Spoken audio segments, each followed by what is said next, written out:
The American Rivals of Sherlock Holmes.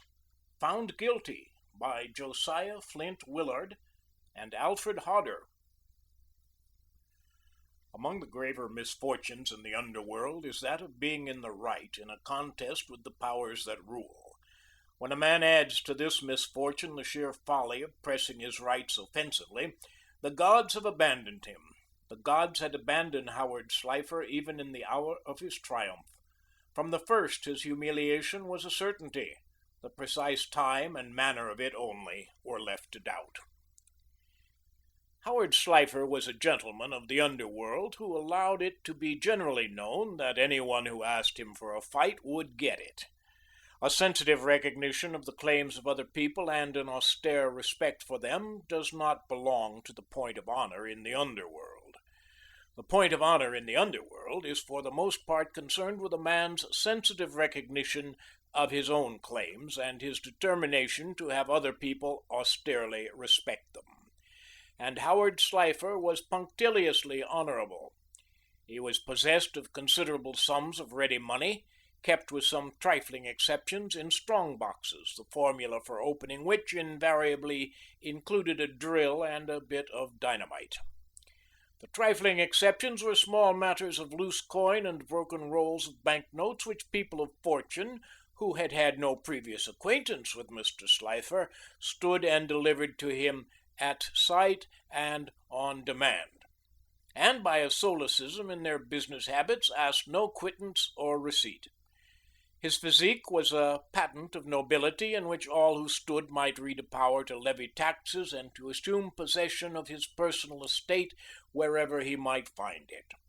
He was of the build that led men to follow him with their eyes and to speculate upon the amount of punishment he could take and could inflict, and while they speculated they respected him greatly, him and his manservant and his maidservant, his ox and his ass, and everything that was his.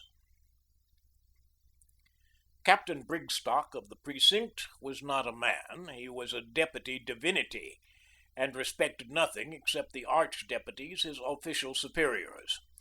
Technically, there were sharp limitations to his constitutional powers over mere mortals, but in practice technical distinctions so seldom obtruded themselves upon his notice that his sense of them was apt to become quite vague.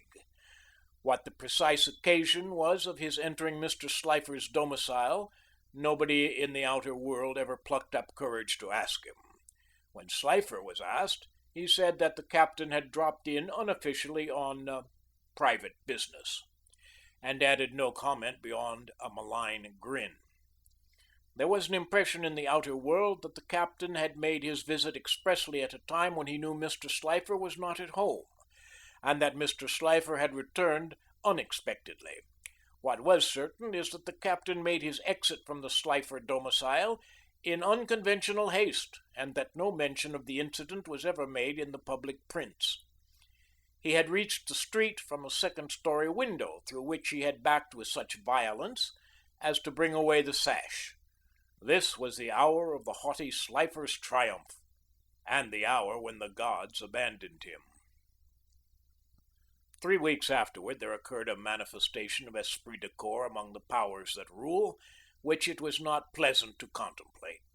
Patrolman Hooper, of Captain Brigstock's precinct, had been murdered overnight while on duty, and not only in Brigstock's precinct, but throughout the city the force was of one mind. It was not only that if an officer on duty is not safe, not a man of them was safe. There was an element of insult and effrontery in an attack upon a patrolman that stirred something more in his associates than personal fear. It touched their corporate pride. "Somebody's got to croak for this," Detective Swinton declared sententiously to a group of his brother sleuths. "I don't care if Hooper was only a flatty. He was a copper, and we fly cops have got to send some bloke to the chair for busting him. There's a push of guns in this town that thinks flatties don't count, that there won't be much of a kick when one of them's keeled over, and they'll croak some of us fly cops before long if we don't learn 'em a lesson. It was a great bull somebody wasn't croaked for the killing of Patrolman Stimson 2 years ago. Stimson was a fool right enough to go up against the gang that did him, But if one of 'em had croaked for basting him, Hooper'd be alive now. I tell you, guns are just like kids when it comes to learning 'em anything. If they see it you mean business, they'll crawl. But if you monkey with 'em, they'll throw you down. There's some that thinks that guns will act on the level with coppers, whether they got to or not. That's damn rot. Of course, there's some squarer than others, but I've known all kinds for 25 years, and I give it to you straight that they ain't built to like us. They got the same class feeling we have, and if we don't croak one of 'em for doing Hooper, they'll get so nervy that coppers will be dropping in their tracks every month. They got to be called down. The law for the powers that prey is that it is better 99 guilty men should escape than that one innocent man should suffer. The law for the powers that rule is that an example must be made. The powers that prey must suffer as a clan for an offense against the powers that rule.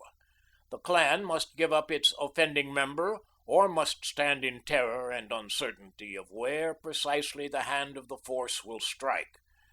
That it will strike somewhere, there must not be the slightest doubt. The orders of Captain Brigstock were laconic and smacked of his divine authority. He recognized no impossibility in the case.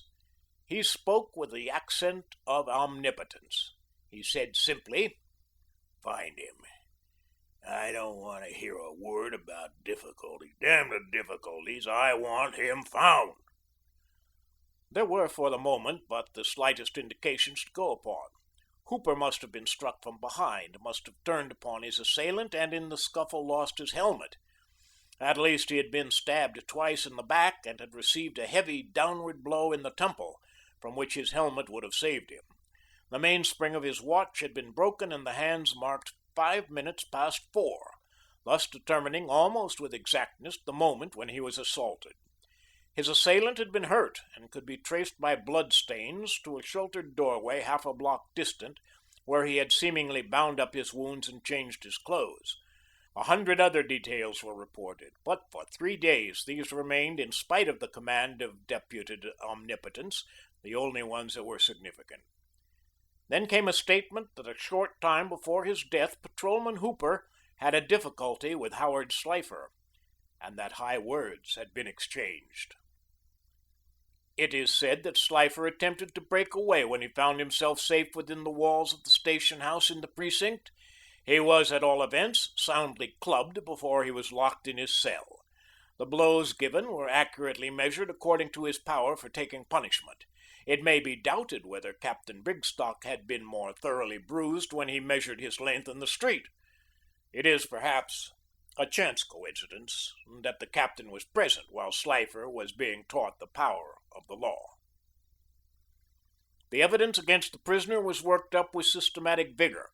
The negative evidence especially was significant. It could not be discovered that at the time Patrolman Hooper was struck down, the prisoner was not near at hand.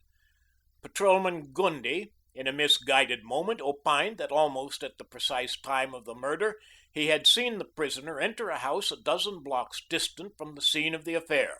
The outburst of disapproval with which this statement was received made Patrolman Gundy uncertain first about the precise time, then about the precise man, and finally about whether or not he had seen anyone.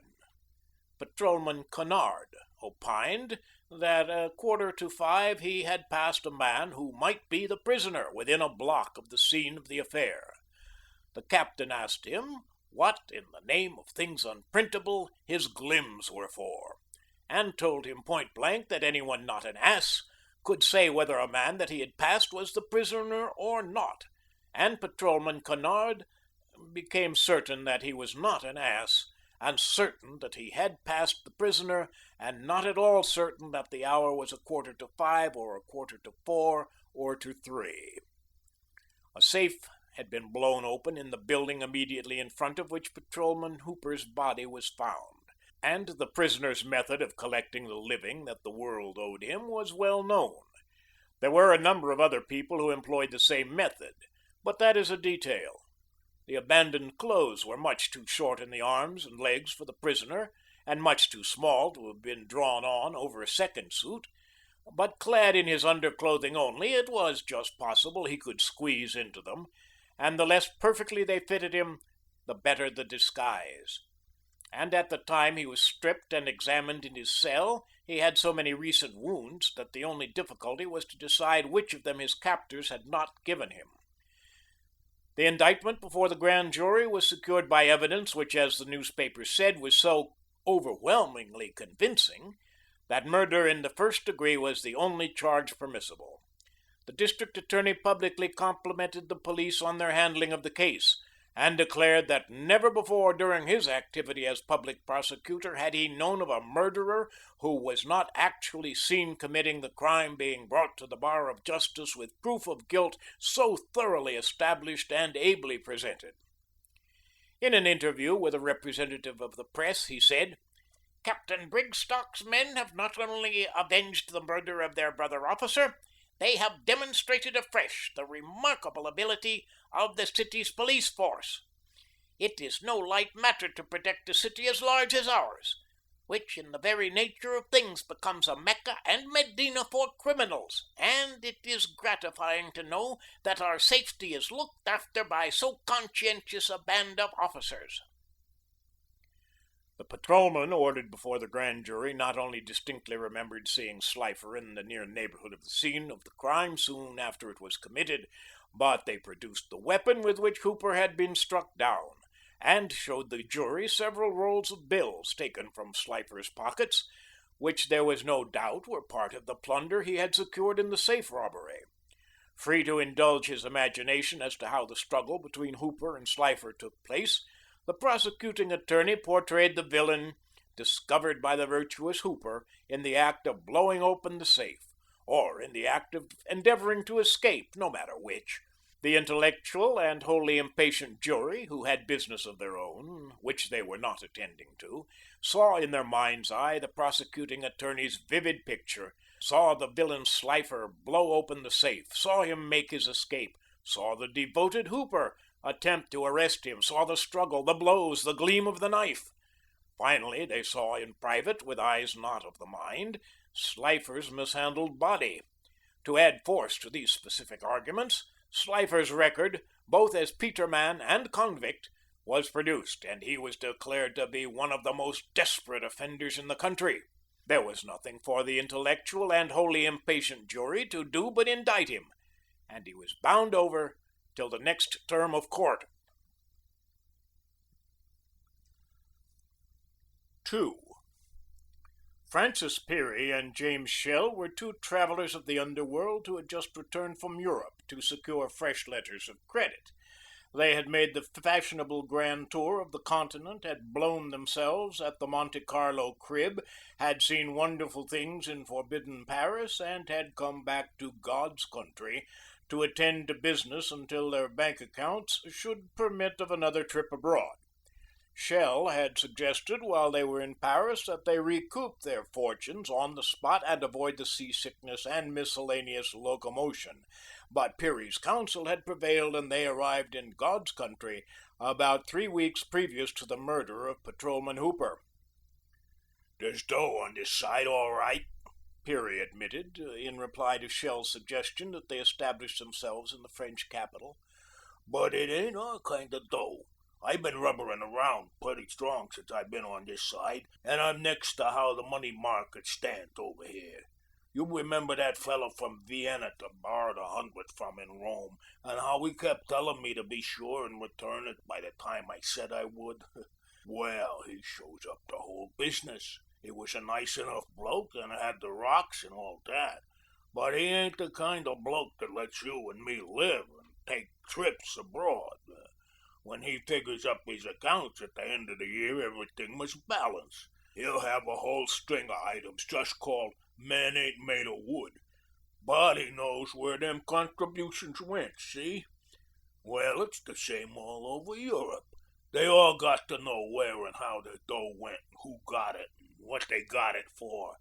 It'd kill 'em to figure up one of the columns of their account books and have to write after it, "Go on, and damn me if I know where."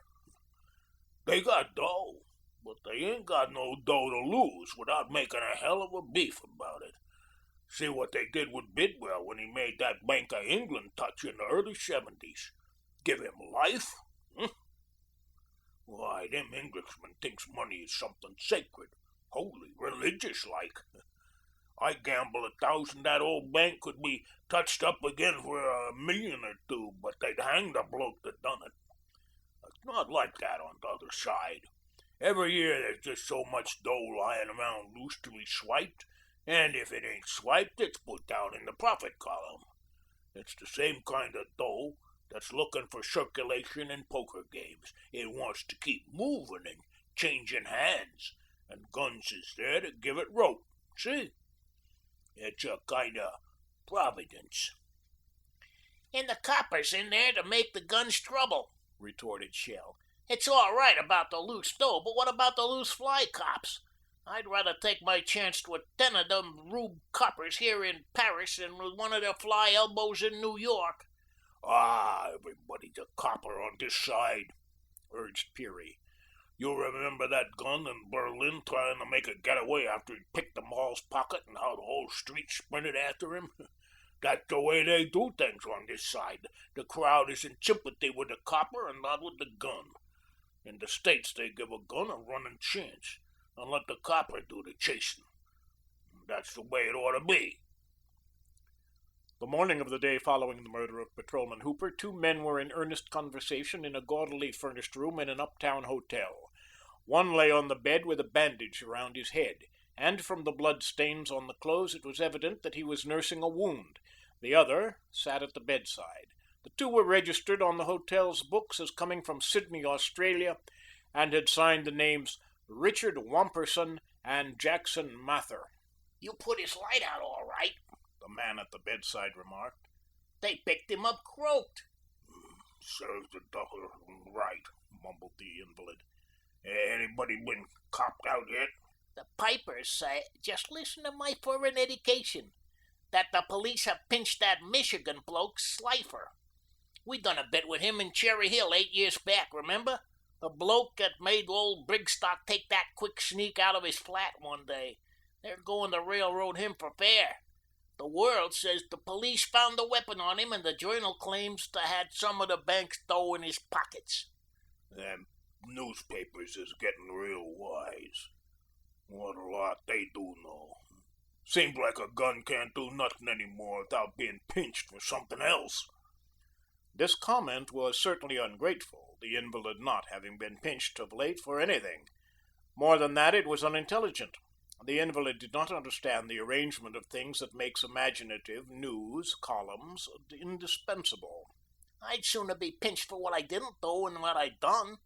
It riles a bloke's sense of justice to be accused false and helps him put up a front, declared the other. But you kicked in Paris about everybody being a copper in Europe and a gun having no chance. What do you call the newspapers in this country but coppers?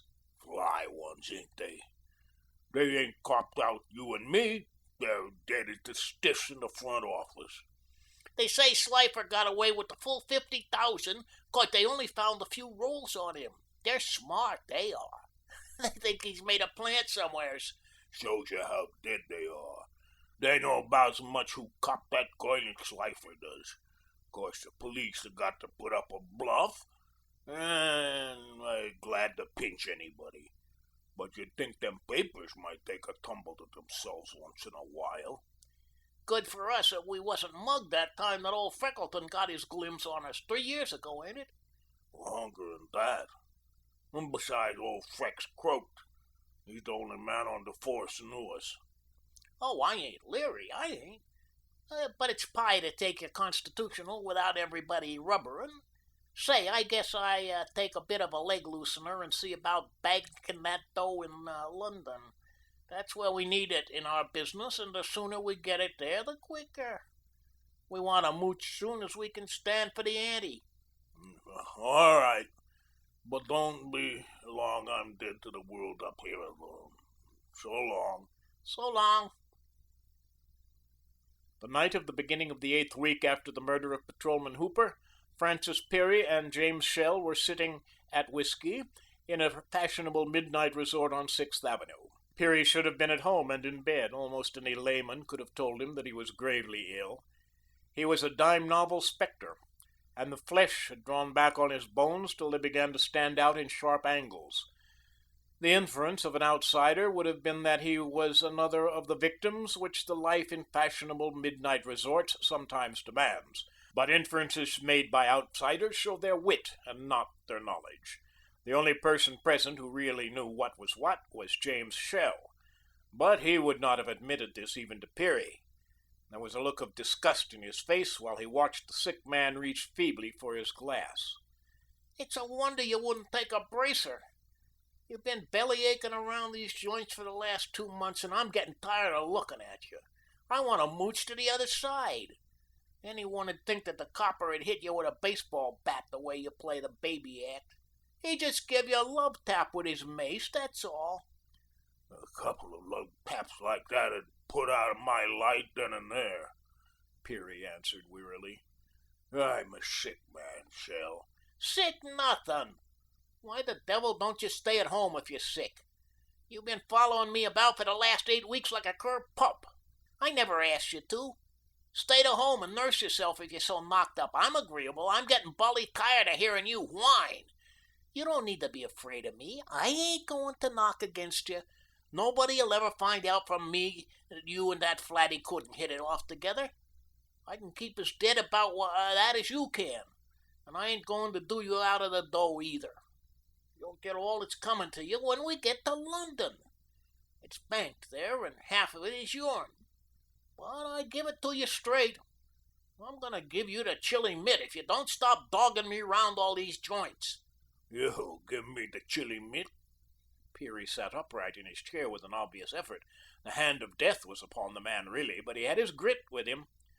That's what I said. You're all right when you want to be, but I won't stand for any more of this shadowing me about, see? What I think is you're bughouse.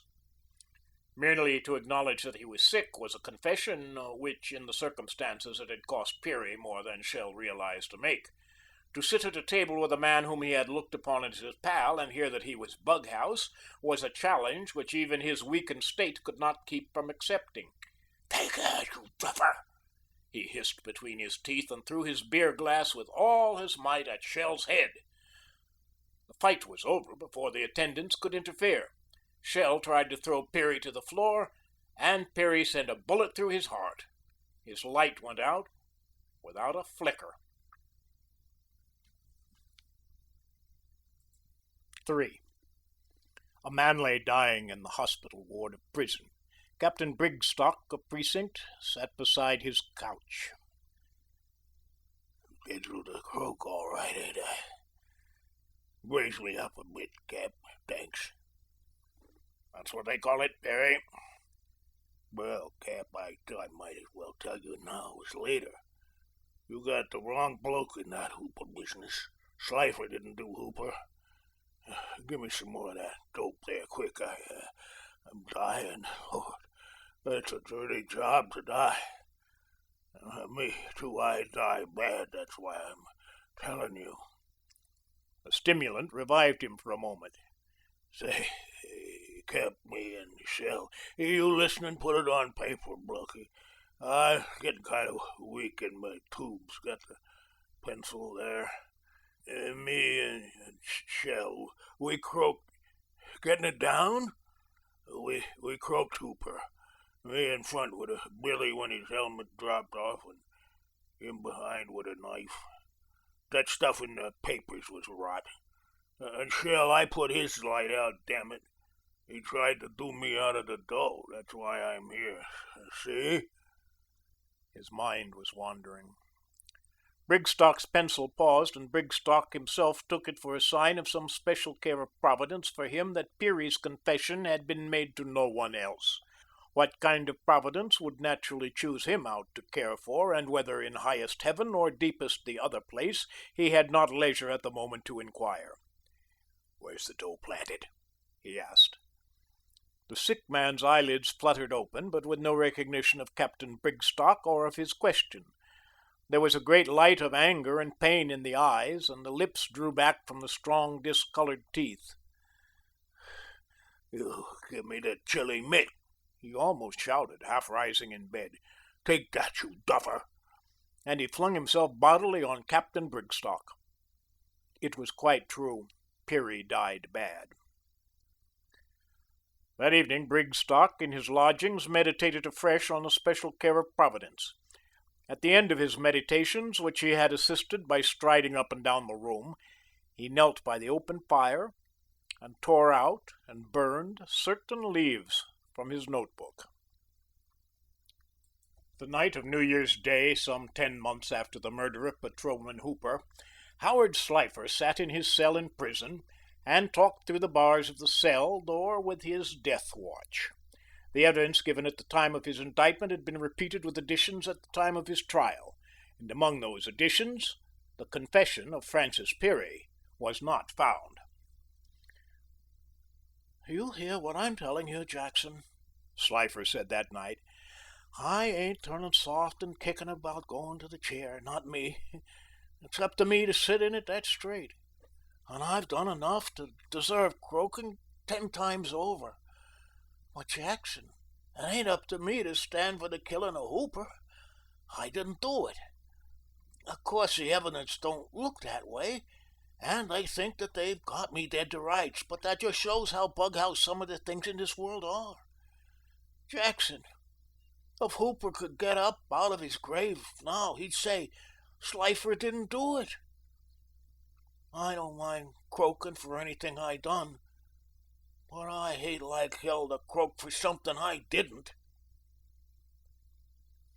End of Found Guilty by Josiah Flynt Willard and Alfred Hodder.